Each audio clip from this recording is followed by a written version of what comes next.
कि ये जर्नलिस्ट देख रहा है कि औरतें बिक रही हैं तो प्रशासन को नज़र नहीं आती क्या? क्या बात। और उस पर फिर इंडियन एक्सप्रेस में खबर छपी फ्रंट पे, जिसमें मेरा भी नाम था, तो मुझे लगा मैंने अच्छा शायद एक अच्छी खबर की है जी। और पार्लियामेंट में चर्चा हुई।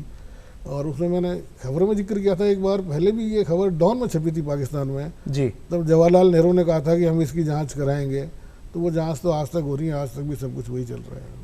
एक लेखक को कहीं ना कहीं से प्रेरणा मिलती है, एक जैसे आपको मदर से मिली, लेकिन अगर आपसे पूछा जाए कि आपके जो फेवरेट, जिनको आप बहुत पसंद करते हैं, वो लेखक कौन है?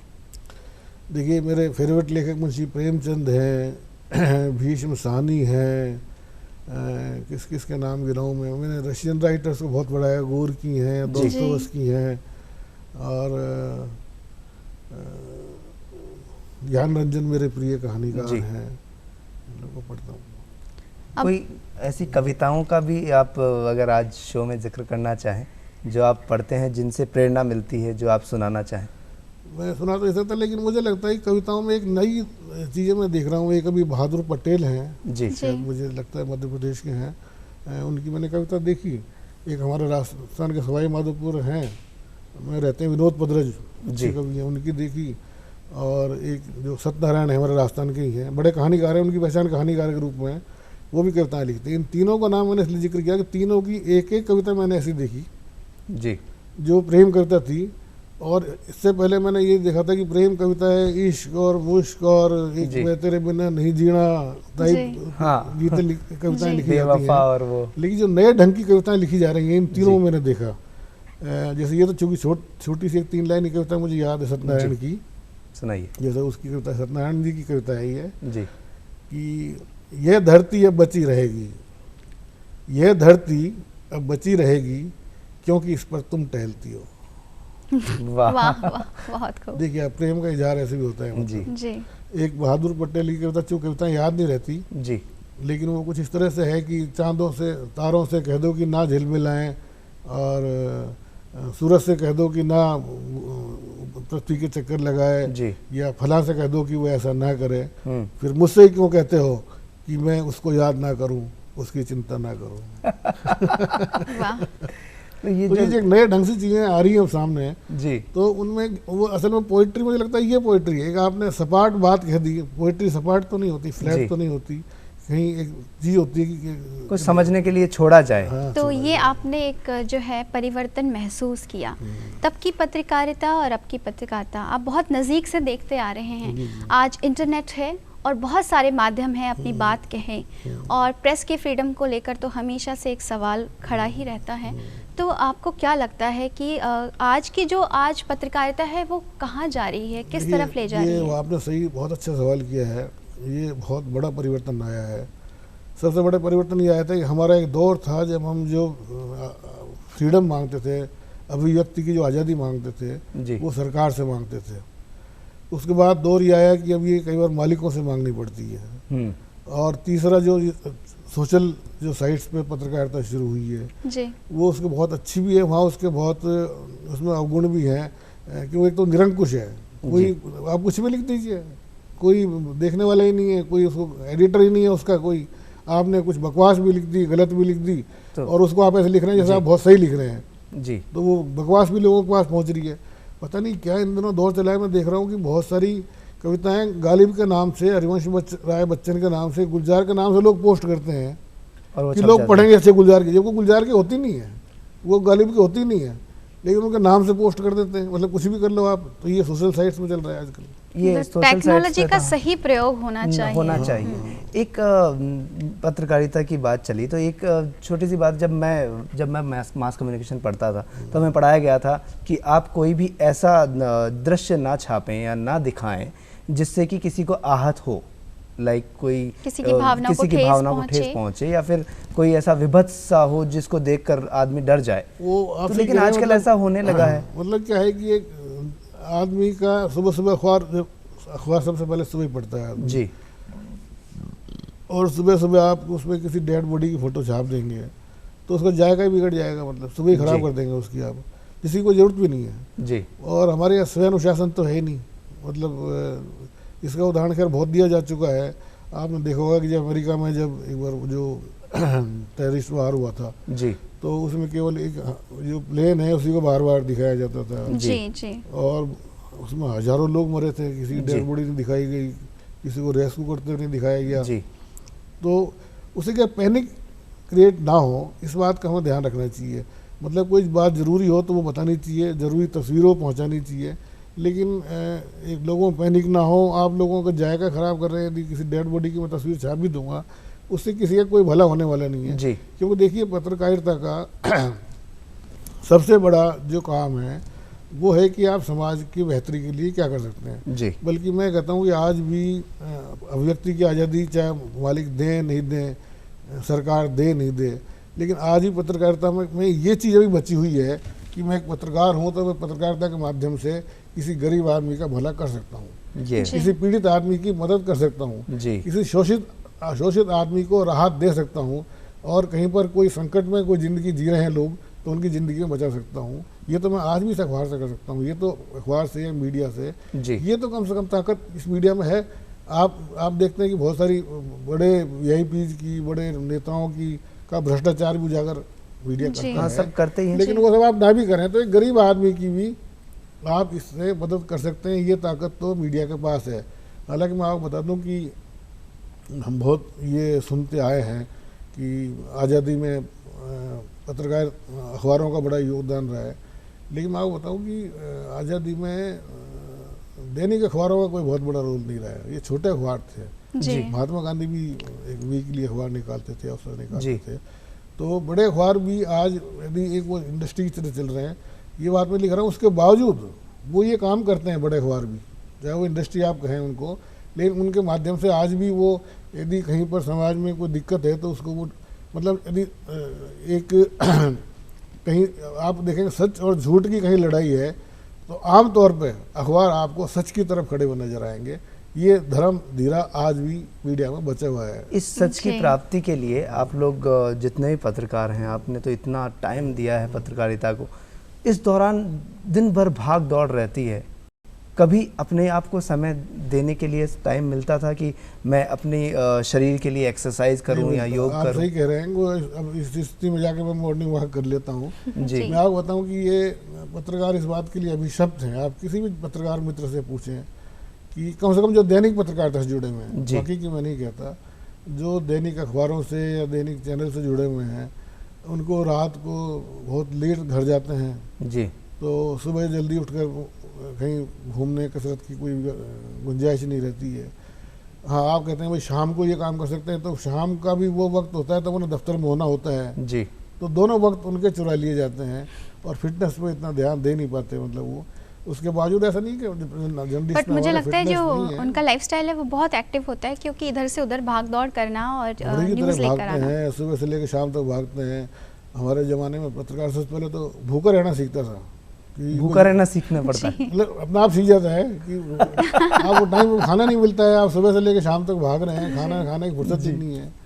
ये सब होता था एक दौर में, अब तो शायद ऐसा नहीं है। आप लेकिन बर्गर खा लेंगे, कहीं कुछ ले अब लेंगे। आप कितना मानते हैं कि स्वास्थ्य के लिए इंसान को समय निकालना चाहिए?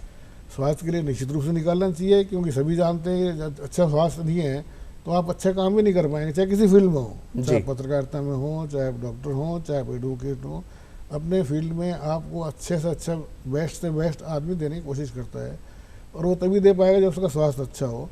तो जाहिर है कि जितना भी वक्त निकल जाए, योगा आदमी कर ले, जितनी फिटनेस के लिए आवश्यक है, थोड़ा चहलकदमी कर ले, घूम ले, कुछ और कर ले, या जो भी लाइफ स्टाइल वो यदि डॉक्टर्स के हिसाब से चला ले तो मैं समझता हूँ कि आपने योग की बात की तो क्यों ना उर्वशी चलें बिल्कुल की तरुण। फिट की ओर। तो दोस्तों को दिखाते हैं जी। कि आज की फिट में कौन से योग के गुर हम सीखने वाले हैं। जी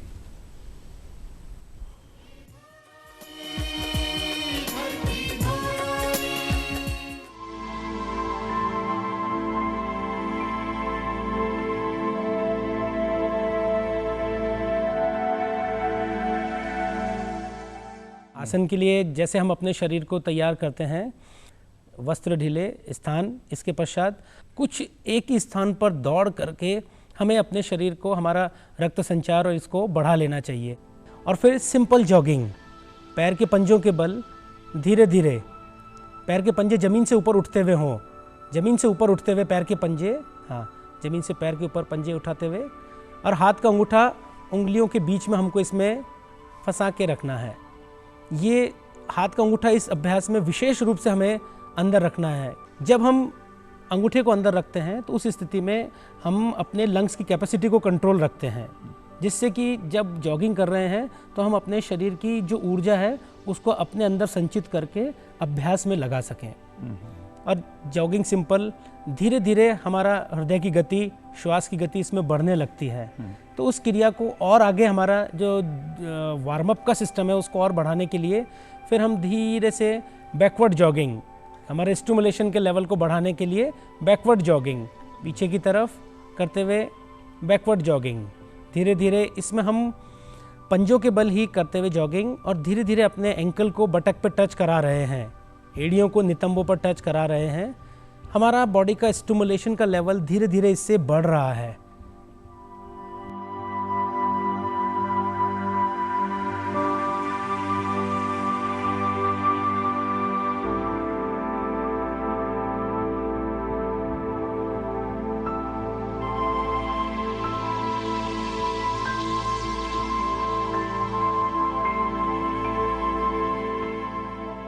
फिर इसके बाद में धीरे धीरे हम अपने हृदय की गति को बढ़ा रहे हैं। उस स्थिति के बाद साइड जॉगिंग, इस स्थिति में देखेंगे पैर के पंजे एक स्थान पर वापस आकर के हमारे टकरा रहे हैं। इससे हमारा लोअर पोर्शन जो हिप जॉइंट है वो रिलैक्स हो रहा है, फेस पे रिलैक्सेशन बना रहे। नाक से लंबा गहरा सांस इसमें हमें लेते रहना है।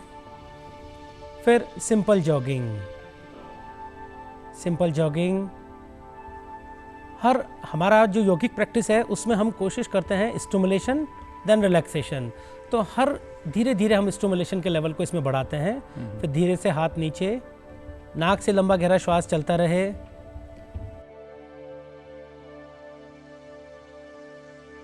साइड जॉगिंग, हाँ,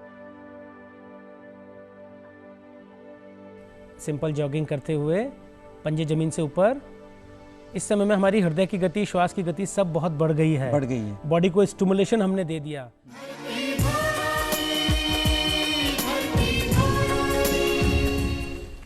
दोस्तों, पहली मेहनत अच्छी सेहत, तो थोड़ा वक्त निकालिए और करते रहिए व्यायाम, एक्सरसाइज या योग, जो भी आपको पसंद है। बातों का सिलसिला जारी है क्योंकि आज हमारे बीच मौजूद हैं वरिष्ठ पत्रकार और जाने माने लेखक ईश मधु तलवार जी। आप अभी योग की बात कर रहे थे, अब करना बहुत ज़रूरी है। आप समय निकालकर अपने एंटरटेनमेंट के लिए, मनोरंजन के लिए क्या करते हैं? फिल्में देखना पसंद है या गाना सुनना? फिल्म स्टूडियो में जाकर देखना तो बहुत कम हो गया है, वक्त भी नहीं मिलता, जा भी नहीं पाते हैं। एक दौर था जब परिवार के साथ फिल्म में जाने का एक अपना आनंद होता था। वो आनंद तो मेरे ख्याल से मेरा क्या बहुत सारे लोगों का खत्म हो गया है। मतलब घर में ही देख लेते हैं, कभी कोई देखनी जी। फिर मुझे पुरानी फिल्में पसंद हैं, बच्चों को नई फिल्म पसंद है, तो मुझे अपने हिसाब से देखना पड़ता है। मुझे पुराने गाने पसंद हैं, बच्चों को नए गाने पसंद नहीं। कभी कार में एक साथ चलते हैं तो फिर हमें समझौता करना पड़ता है कि 1 घंटे पुराने गाने सुनेंगे, 1 घंटे नए गाने सुनेंगे। कोई गाना जो आपको बहुत पसंद हो, जो दिल के करीब हो, गुनगुनाना चाहिए आप? गाने तो मुझे बहुत पसंद हैं जी, और पुराने गाने खासतौर पर पसंद हैं, लेकिन गुनगुनाना हर गाने को थोड़ा मुश्किल होता है। लेकिन जो भी आपको पसंद सुनाता हूँ। मैं कहीं कभी न बन जाऊं तेरे प्यार में कविता, मैं कहीं कभी न बन जाऊं तुझे दिल के आईने में मैंने बार बार देखा, तेरी आँखड़ियों में देखा तो छलकता प्यार देखा, तेरा तीर मैंने देखा तो जिगर के पार देखा, मैं कहीं कभी न बन जाऊं तेरे प्यार में कविता, मैं कहीं कभी न बन जाऊं। वाह, बहुत खूबसूरत, दिल से गाया आपने इसे। ये किसके लिए गाया था ये भी बता दो। हम किसके लिए गाएंगे? उन्हीं के लिए गाया था। वाह। परिवार के बारे में बताएं, कौन कौन है? परिवार में मेरी पत्नी है जी जो शिक्षक है जी और उसने मेरे बच्चों को पढ़ाया बनाया है। मेरी बेटी ने बीटेक किया था, इंजीनियरिंग की थी, जी। वो बैंक में प्रोफेसरी ऑफिसर है अभी। जी बेटा मेरा डॉक्टर है जी। और अभी पीजी कर रहा है और खुद क्लिनिक चलाएगा वो। ईश मधु जी, एक सवाल मैं आपसे पूछने वाली हूँ जो तरुण का बहुत फेवरेट सवाल है, वो है कि आप अगर पत्रकार ना होते तो क्या होते? मुझे लगता है कि शायद किस्मत में मुझे पत्रकार ही होना था, जी क्योंकि ऐसे बहुत से मौके आए जब मैं कुछ हो सकता था लेकिन मैं नहीं हुआ। और मुझे लगता है कि शायद इसकी वजह यह है, जो मैंने बताया कि हमारी माता जी ने जिस तरह संस्कार डाले, जी तो हमने एक रास्ता तय कर लिया था कि मुझे लिखने पढ़ने के अलावा कोई और काम नहीं करना है। मैं आरपीएससी का एक बार एग्ज़ाम देकर आया था, आरपीएस जी। राजस्थान पुलिस सर्विसेज का, और उसमें पास भी हो गया था। लेकिन उस पास होने के बाद एक वो भाग दौड़ का भी एग्ज़ाम होता है, जी तो वो देने में इसलिए नहीं गया कि इसमें पास नहीं हो जाऊँ वरना फिर मुझे पुलिस की नौकरी करनी पड़ेगी। तो मैं देने नहीं गया। या घर वाले डॉक्टर बनाना चाहते थे तो उसमें भी मेरा मन नहीं था, तो फिर नहीं हुआ। तो मुझे कई बार मेरा भाई कहता था, यार हमारे खेत थे गांव जी। में, कि तू पटवारी की नौकरी कर ले। पटवारी को बहुत बड़ा समझते थे गांव में। जी। गांव में तो ये था कि ऊपर करतार और नीचे पटवार, जी। मतलब पटवारी जब घर में आता था तो उसके लिए इतने तरह तरह के पकवान बनते व्यंजन थे बनते खाने के लिए कि आज पटवारी जी घर पे आ रहे हैं। तो बोले यार तू पटवारी की नौकरी कर ले। मैंने कहा नहीं, मैं तो इसमें तेरे को मिलता है क्या है? मैंने कुछ भी नहीं मिलता, अब देखेंगे। नहीं मिलता है, मिलता है। व्यंजन तो की मुझे बात- लगता है मुझे यही बनना था। पटवारी और व्यंजन की बात पकवानों होगी, की बात पकवान मुंह की में बात पानी आ गया होगी, तरुण। तो खाने पर सबके मुंह में पानी आता है और ऋषि के तो आ गया था टोपी से। आपने कहा कि आपकी वाइफ शिक्षक हैं, तो घर में खाना बनाने का जो टाइम होता है उस दौरान क्या आप भी कभी करछी चलाते हैं किचन में जाके? वो मैं कभी कर नहीं पाया। मुझे कई मित्रों को देखता हूँ, औरों को देखता हूँ, जी तो मैं मिस करता हूँ। मैंने कभी ऐसा क्यों नहीं सीखा, किसी ने सिखाया नहीं मुझे रसोई में जा। जी। रसोई में मैं कभी चला जाऊँ, पत्नी ना भी हो, तो मुझे रसोई की ज्योग्राफी का नहीं पता होता कि चाय भी बनाऊँ तो कहाँ चीनी होगी, कहाँ क्या होगा, ये थोड़ा मिस जरूर करता हूँ। खाने का मैं जरूर शौकीन हूँ। जी तो वो क्या शौक- पसंद है हाँ, आपको खाने में? देखिए, वैसे तो मैं पंजाबी हूँ, लेकिन ऐसा पंजाबी हूँ जिससे पंजाबी बोलना भी ढंग से नहीं आता, क्योंकि हम लोग राजस्थान में पैदा हुए हैं, तो जी। राजस्थानी है। जी। लेकिन एक मामले में जरूर पंजाबी हूँ, नाश्ते के मामले में। मुझे जो नाश्ता है जी वो मक्खन, पराठे, दही, आहा। लस्सी, ये पसंद है। और मतलब गोभी के पराठे हों, मूली के हों, मेथी के हों, आलू के हों, तरह अलग तरह अलग के पराठे और मक्खन हो वाइट जी। और लस्सी हो, तो वो तो डॉक्टर ने मना कर दिया है। तो मेरे गांव का प्रिय मेरा खाद्य जो सुबह नाश्ते, फिर मैं राबड़ी, छाछ राबड़ी जो है आहा वो मैं ले लेता हूँ। वही छाछ राबड़ी में, चलो मक्खन पराठे बंद कर दो तो छाछ राबड़ी खिला दो यार, तो फिर अब उस पर आ गया मतलब। तरुण, एक नाश्ता और है ढोकला। जी तो जो कि ढोकला आज- मुझे बहुत पसंद है। तो दर्शकों को बताएं। जी बिल्कुल, सुबह का जायका में आज डिश ढोकला सीखते हैं, आइए चलते हैं।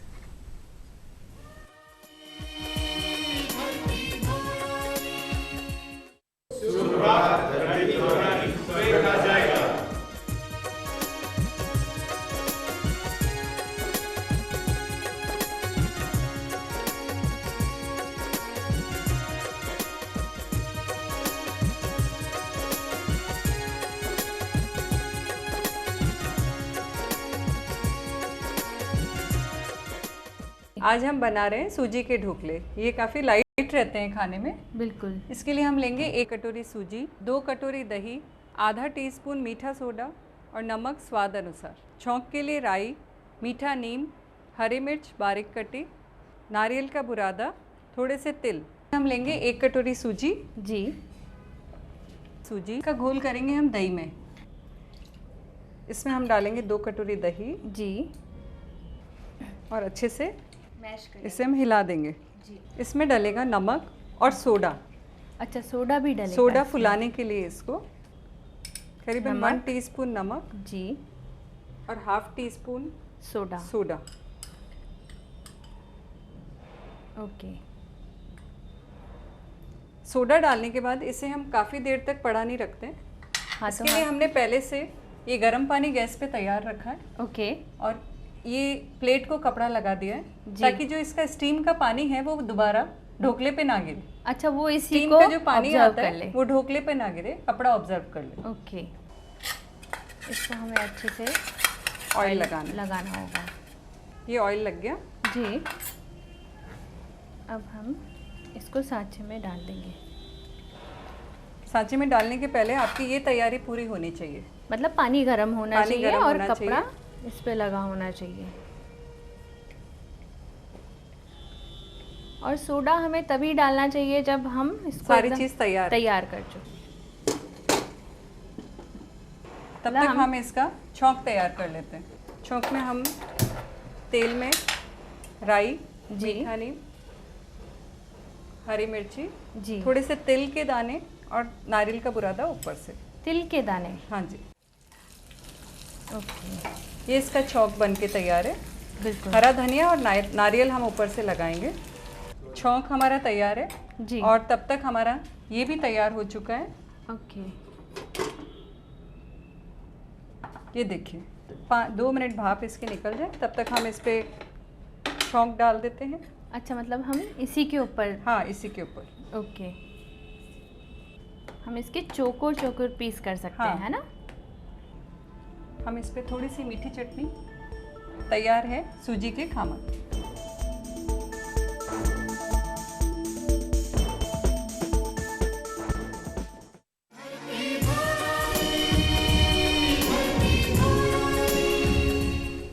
दोस्तों, सुबह का मंत्र ये है कि डोंट स्किप योर ब्रेकफास्ट, क्योंकि जी। नाश्ता करके घर से निकलेंगे तो पूरा दिन अच्छा जाएगा। हम बातचीत कर रहे हैं वरिष्ठ पत्रकार और लेखक ईश मधु तलवार जी से। सुप्रभात धरती धुरारी के मंच पर आकर आज कैसा फील कर रहे हैं, कैसा लग रहा है? मुझे बहुत अच्छा लग रहा है, क्योंकि इतनी अंतरंग बातें इतने सालों में से कभी मतलब न मित्रों से न किसी से ये चीज़ मैं शेयर कभी नहीं कर पाया था। जो बहुत सारी बातें आज आपके सामने शेयर किया, आपने मेरे से कहलवा दी कहना चाहिए कि मुझे अच्छा लगा कि आज की सुबह जो है एक मेरी यादगार सुबह के रूप में रहेगी, और ये मुझे हमेशा याद रहेगा कि मैं दूरदर्शन में एक सुबह ऐसा कार्यक्रम देने आया था। कोई संदेश यहाँ से आप देना चाहें जो एस्पायरिंग स्टूडेंट्स हैं जर्नलिज्म के, उनके लिए, और जो लेखन के क्षेत्र में आना चाहें? मैं तो यही देना चाहूँगा कि देखिए, एक तो कहने की बात नहीं, सब जानते हैं लगन और मेहनत तो ज़रूरी होती है जी लेकिन यदि आप ठान लेते हैं, जैसे आपने कहा, दूसरा जुनून बहुत ज़रूरी है। जी। कई बार चूँकि मैं इसलिए कह रहा हूँ कि पत्रकारिता में लोग इसलिए आते हैं कि राजनेताओं से हमारी दोस्ती होगी, हमसे लोग डरेंगे, हम किसी के खिलाफ लिख दे सकते हैं, हम एक ताकत है, पावर है जर्नलिज्म, तो उससे आकर्षित होकर या उसके ग्लैमर से आकर्षित यदि होकर कोई आ रहा है तो मैं उन्हें सलाह दूंगा कि मेहरबानी करके ना है। आप में वाकई जुनून है कि आप जर्नलिस्ट बनना चाहते हैं और जर्नलिस्ट बनकर पत्रकारिता के माध्यम से समाज की वास्तव में सेवा करना चाहते हैं, लिखने का आपका जुनून है, तो जुनून ज़रूरी है। वो जुनून है तो आपका अवश्य आना, मतलब पावर का सही से यूज़ करना चाहिए, ये होना चाहिए। आप यहाँ पर आए, आपका बहुत बहुत शुक्रिया ईश मधु तलवार जी। धन्यवाद, आपका भी बहुत बहुत शुक्रिया, आपने मुझसे इतनी अंतरंग बातें की। बहुत बहुत धन्यवाद। तो तरुण, बारी है न्यूज़ रूम की तरफ चलने की। आपका दिन बहुत अच्छा रहे, मंगलमय रहे। न्यूज़ रूम की तरफ चलेंगे, जानेंगे देश दुनिया में क्या चल रहा है, लेकिन उससे पहले सुनेंगे मानसी सिंह और साथियों के साथ लोकगीत और नृत्य।